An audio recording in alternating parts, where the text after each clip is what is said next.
안녕하세요. 북튜버 스윗샌드입니다. 제가 지난주에 영상을 만들었던 정신 분야의 최고 베스트셀러 왓칭에 대해서 소개를 해드렸었는데요. 지난번 영상에서는 확언 위주로 말씀을 드렸고 오늘 저는 4가지 관찰자 효과에 대해서 이야기해드리고 그에 따른 사례들을 말씀드릴 텐데요. 아이를 키우는 분들이라면 많이 도움이 되실 것 같습니다. 그럼 제가 뽑은 첫 번째 사례부터 이야기해드릴게요. 심리학자 맥펄슨은 악기를 연습 중인 어린이 157명을 대상으로 장기간 추적을 해봤습니다. 근데 9개월 정도 지나고 나니까 아이들의 실력이 크게 벌어지기 시작했는데 연습량도 똑같고 조건도 다 비슷한데 도대체 왜 이렇게 실력 차이가 나는지 궁금해서 아이들에게 음악을 얼마나 오래 할 건지 질문을 던졌다고 하는데요. 예를 들어서 1년만 하다가 그만둘 거다. 고등학교를 졸업하면 그만둘 거다. 이렇게 짧은 목표를 가지고 있는 아이들은 실력이 크게 오르지 않았습니다. 반대로 저는 평생 연주할 거예요. 저는 평생 음악을 하면서 살 거예요. 이렇게 연주하는 거에 대해서 즐겁게 생각하고 어떤 한계를 두지 않았던 아이들은 똑같이 연습했는데도 불구하고 그만둘 거라고 했던 아이들보다 4배나 더 실력이 높아졌다고 합니다. 그리고 그 평생 하겠다는 아이들은 오히려 연습을 많이 한 아이들보다도 실력이 훨씬 좋았다고 합니다. 자신을 마음속에서 음악가로 바라보는 아이들은 남들보다 훨씬 적게 연습해도 특별한 재능을 발휘하게 된 겁니다. 이렇게 자신을 누구로 바라보느냐 하는 단순한 시각의 차이가 재능의 차이를 크게 벌려놓을 수 있습니다. 두 번째로는 바라보는 효과, 관찰자 효과로 몸을 바꿔놓은 케이스를 한번 얘기해 드릴게요. 하버드 대학의 심리학자 랭거 교수는 호텔 청소부들을 한번 유심히 지켜보게 됐는데요. 이 청소부들이 하루에 평균 호텔 방 15개를 열심히 치우는데도 운동 부족으로 인한 온갖 증세를 보이고 있어서 이상하게 생각한 이 랭거 교수는 여러 호텔의 청소부 84명의 건강 상태를 조사해봤습니다. 그랬더니 과체중에다가 배도 나오고 혈압도 높았다고 하는데요. 이 84명 중에 절반을 비밀리에 따로 불러서 청소 활동의 운동 효과에 대해서 설명을 해줬다고 합니다. 시트를 갈면 40칼로리가 빠지고 청소기를 돌리면 50칼로리가 빠져나가고 이렇게 방 1개를 청소하는데도 10분씩 운동하는 것과 효과가 똑같다는 설명을 해준 겁니다. 그리고 한 달 후에 이 설명을 들은 청소부들의 건강을 검진해봤더니 그들이 따로 운동을 한 것도 아니었는데 배도 들어가고 혈압도 떨어졌다고 합니다. 나머지 절반인 설명을 듣지 못한 청소부들 몸에는 아무 변화가 없었습니다. 왜 이런 차이가 났을까요? 청소를 하면서 몸을 움직일 때마다 내 칼로리가 빠져나간다고 생각을 하니까 실제로 지방이 빠져나가는 겁니다. 그런 생각을 안 하고 청소하기 너무 힘들다, 피곤하다 이렇게 생각하면서 청소를 하면 칼로리 소모는 전혀 없고 피로한 독소만 쌓이게 되는 겁니다. 청소할 때마다 살이 빠져나간다고 생각하는 것만으로도 시간과 돈을 들여 따로 운동하지 않고도 실제로 살이 빠진다고 합니다. 그럼 과연 우리가 바라보는 시각에 따라서 물질도 바꿀 수 있을까요? 저는 평소에 물을 굉장히 자주 마시는 편인데요. 여러분은 물을 마시면서 어떤 생각을 하시나요? 세 번째 사례를 말씀드릴게요. 아마 별 생각 없이 물을 마시는 거겠죠. 저도 그렇고. 하지만 놀랍게도 실제로는 물이 당신의 생각을 정확하게 읽고 있다고 합니다. 내가 물을 무시하면 물도 나를 무시하는 겁니다. 반대로 내가 물에 감사하면 물도 더 많은 영양분을 만들어낸다고 합니다. 이런 실험을 한 사람이 있는데요. 캐나다 맥길 대학의 생물학자인 그레드 교수가 여러 개의 화분에 보리 씨앗을 20개씩 심어뒀습니다. 그리고 물에 대한 호감도가 다른 3사람한테 물병을 따로 주고 30분 동안 두 손으로 그 물병을 잡고 있도록 했습니다. 첫 번째 사람은 물을 너무 좋아하는 자연주의자가 잡고 있었고 두 번째 물병은 정신이 혼란한 정신병 환자가 잡고 있었고 세 번째 물병은 정신병 환자이긴 하지만 물을 좋아하는 사람이 잡고 있었고 네 번째 물병은 아무도 잡고 있지 않았습니다.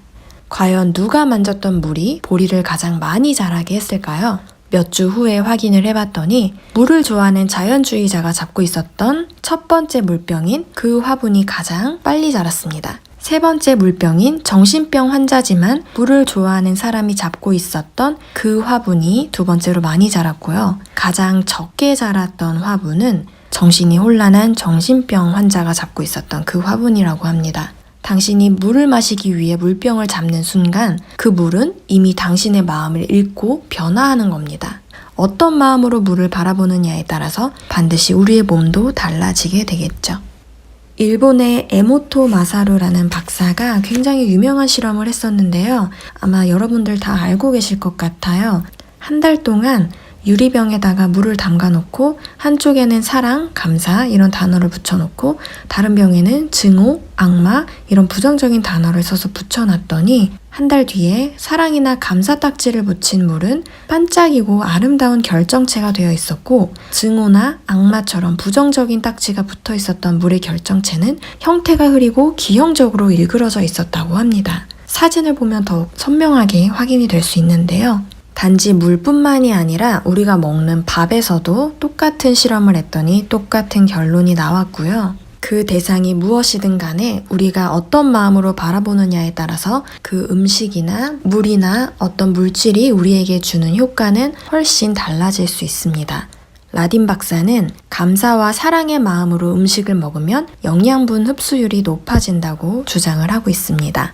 이 챕터에는 음식에 대한 그런 바라보는 효과가 얼마나 큰 변화를 주는지에 대한 사례가 굉장히 많은데요. 제가 시간상 이 부분은 여기까지만 설명을 드리고 다른 관찰자 효과에 대해서 또 말씀드릴게요.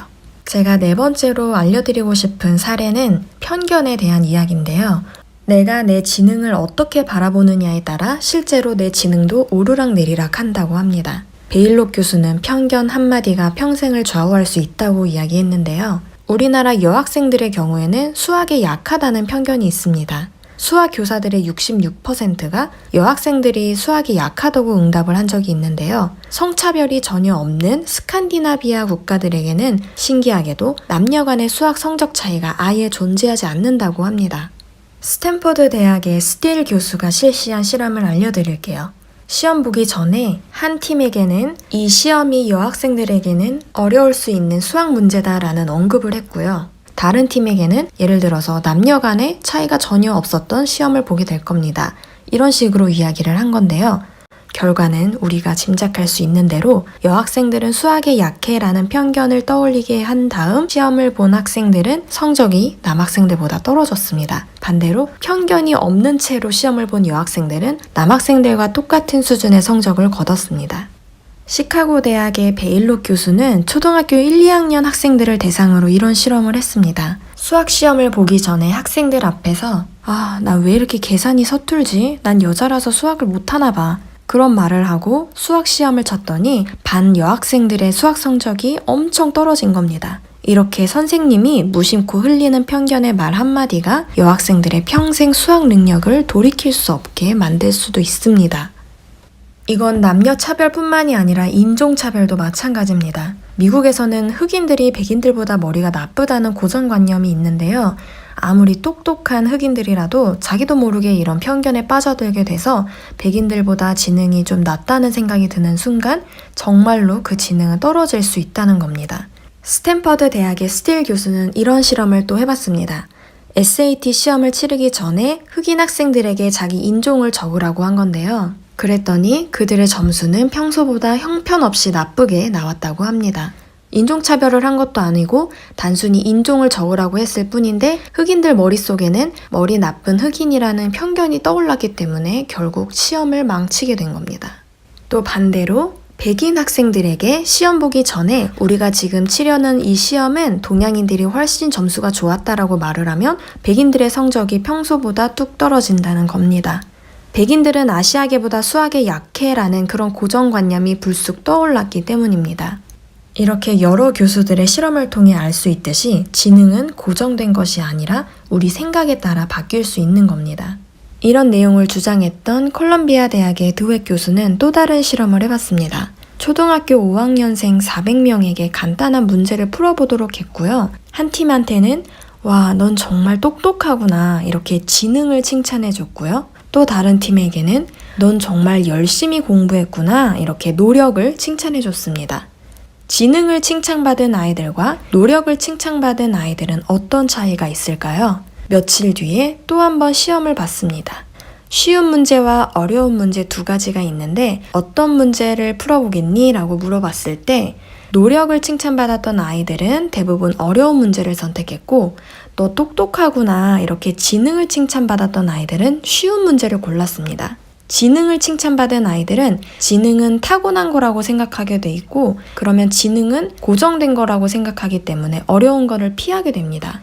반대로 노력하는 게 좋은 거야. 노력을 해서 잘했구나. 이렇게 칭찬받은 아이들은 지능은 내 노력에 따라서 변하는 거라고 생각하기 때문에 어려운 문제를 선택하게 된 겁니다.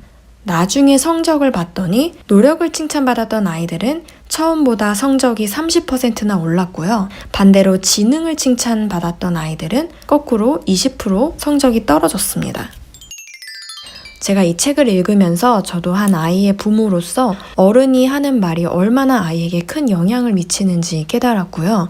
엄마, 아빠뿐만 아니라 지나가는 사람이 하는 말, 어떤 편견, 여자애라서 그렇구나, 또는 너는 외동이라서 그렇구나 이런 말 한마디가 아이가 자라면서 그게 자기 자신으로 바라보기 때문에 이런 관찰자 효과에 있어서는 굉장히 부정적인 영향을 미칠 수 있습니다. 그래서 우리가 다른 사람한테는 말을 조금 조심해야 될 것 같고 특히 자라나는 아이들한테는 이 아이가 이런 생각을 어떻게 받아들일지 한번 생각을 하고 나서 이야기하면 좋을 것 같다는 생각이 듭니다.